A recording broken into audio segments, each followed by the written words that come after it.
Whilst. Whilst From in Mark space. Cameron. This is from Mark Cameron. Whilst in space, have you ever looked away from Earth into the black void? Yeah. Yeah, So yeah, yeah, all because the you can time. see. Yeah. Yeah, Because you can see the stars. Oh yeah. Yeah. You know, and pretty much all the time you can see Yeah, the stars.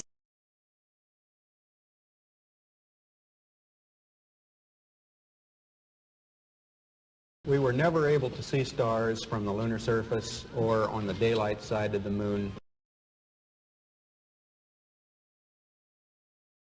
The sky is a deep black when viewed from the moon, as it is when viewed from cislunar space, the space between the Earth and the moon. And we could not see stars. It's not Which is a a black cool thing. void. I mean, it's black, but there's all kinds of little polka dots. There's all the stars there, and the cool thing is about it, you can see it during the day. And when you're in space and you're looking into deep space and you're on the sun side of the orbit, the sunlight washes out all the starlight, so you can't see any stars, just like here on Earth. There's all the stars there, and the cool thing is about it, you can see it during the day. Yeah, you can, and there's more than stars. You can see planets. You can Right. see moons. You see the gas Magellan clouds of Yeah, the yeah, Milky you Way see galaxy. the Magellanic. The sunlight washes out all the starlight, so you can't see any stars, just like here on Earth. Pretty much all the time you can see Yeah, the stars. Then when you look out into deep space away from the sun, it's the darkest black you can imagine. Just the inherent beauty of it, the velvet, bottomless bucket of the universe. In like just hanging there in a vast sea of darkness, and the most frightening darkness that you could ever imagine. Pretty much all the time you can see Yeah, the stars. yeah. From In Mark space. Cameron. This is from Mark Cameron. Whilst in space, have you ever looked away from Earth into the black void?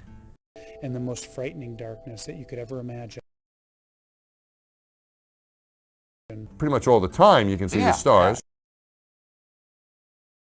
The sky, of course, was black, but it had sort of a velvet sheen to it. The biggest visual surprise was just how black the sky was.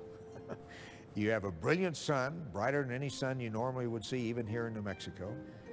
You have these extraordinarily high mountains. We were in a valley deeper than the Grand Canyon. But then you have this black sky, a sky blacker than black, as the old Vidicon expression used to be. There's all the stars there, and the cool thing is about it, you can see it during the day.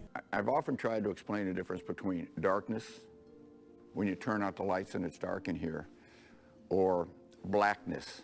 Blackness is the endlessness of it all. It's hard to comprehend.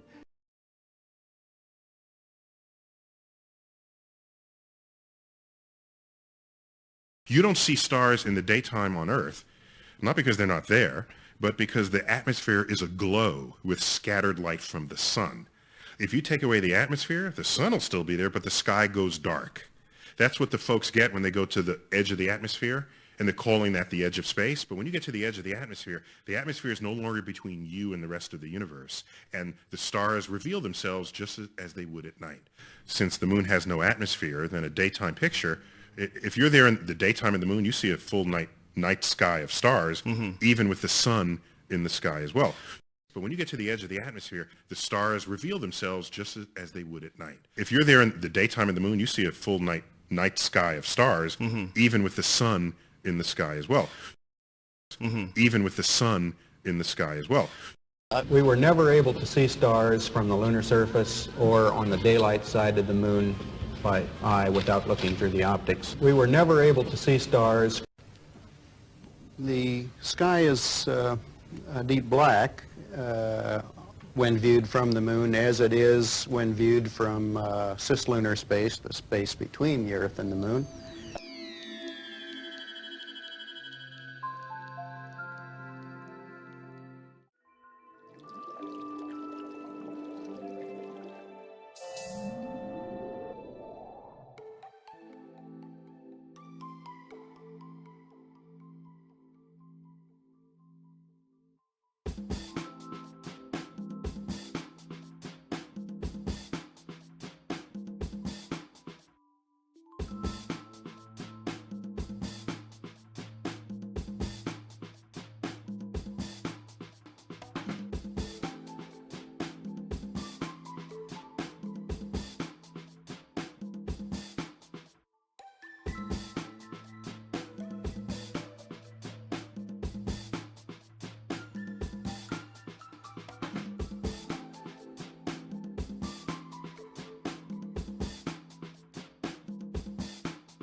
the absolute consensus is that human action is leading to an increase in average temperatures. Absolute consensus. I know you may try to argue with that, but you can't. No, not in my way. But therefore, but the key point is, can we respond to it? Do we have the political institutions and the political will and the organisation globally to respond to this challenge? And that worries me immensely. I don't think we do at the moment. And I'm absolutely stunned that someone who is inspired by Richard Feynman, a fantastic scientist who believes in empirical evidence, is quoting consensus. Can I just say, I brought the graph, right? I mean, can I just... First of all, that the data has been corrupted, and we know that the 1930s were warmer than today. Yeah, corrupted. What do you mean corrupted? Been manipulated by NASA. By the yes. As far as I'm concerned, politics should be based on empirical evidence. All policy should be based on empirical evidence. I've heard consensus, which is not science. I've heard appeals to authority, which is not science. I've heard various... Please help us. All right, hold my sandwich. Oh, sure. Okay. Sorry. Here, you take that. Here. You want? Oh my God. Okay. All right, listen, B.O.B., once and for all. The Earth looks flat because, one, you're not far enough away at your size. Two, your size isn't large enough relative to Earth to notice any curvature at all. It's a fundamental fact of calculus and non-Euclidean geometry. Small sections of large curved surfaces will always look flat to little creatures that crawl upon it. But this whole thing, it's just a symptom of a larger problem. There's a growing anti-intellectual strain in this country. It may be the beginning of the end of our informed democracy. Of course, in a free society, you can and should think whatever you want. And if you want to think the world is flat, go right ahead. But if you think the world is flat and you have influence over others, as would successful rappers or even presidential candidates, then being wrong becomes being harmful to the health, the wealth, and the security of our citizenry. Discovery and exploration got us out of the caves, and each generation benefits from what previous generations have learned. Isaac Newton, my man, said, if I have seen farther than others, it's by standing on the shoulders of giants. I get an amen. Woo! So that's right, B.O.B. When you stand on the shoulders of those who came before, you might just see far enough to realize the Earth isn't flat. And by the way, this is called gravity. We have a saying in science: extraordinary claims require extraordinary proof. So I am now going to make a wild, way out, extraordinary claim. The world is round. See, it looks like a table or a board. Now, once in a while, you might see mountains or hills, but those are just like little bumps on what looks like a flat Earth. Well, here's what happened. People noticed that the place that we seem to be living would every now and then cast a shadow on the moon. And when it did, that shadow was always round. Now, the only shape we know of that always casts a round shadow is a ball. It's our curvature of the Earth horizon model of science. And this blue stuff is like the ocean. And this boat, well, it's like a boat. Anyway, watch. As ships sail away, they don't disappear all at once. Now, first, the bottom will disappear. See, the bottom of the ship is gone. Now we can see midway up, and then the whole thing disappears. Now, ships came back. They didn't fall off a table. So people realized that the world is curved. I mean, it's a big curve, but it's curved. So, the process of testing claims, the world is flat, the world is round, is what we call science. Now, if you have a claim that can't be tested, that's what we call pseudoscience. The difference between pseudoscience and regular science is whether or not you can test it. The flat Earth, well, that didn't stand up to tests. The round Earth did. Extraordinary claims require extraordinary proof. The world is round. I'm out of here.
of the Flat Earth Society.